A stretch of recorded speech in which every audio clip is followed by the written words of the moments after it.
Meaning of franchisor.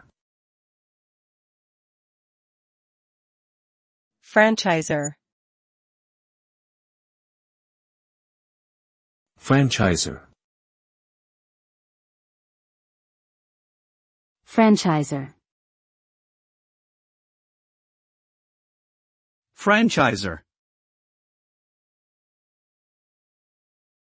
The term franchisor refers to a company or individual who grants the right to use its trademark, products, and business model to another party, known as the franchisee.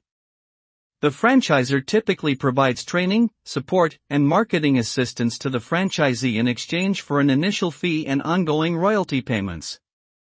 This business model has become increasingly popular in recent years due to its potential for rapid expansion and reduced risk for both parties.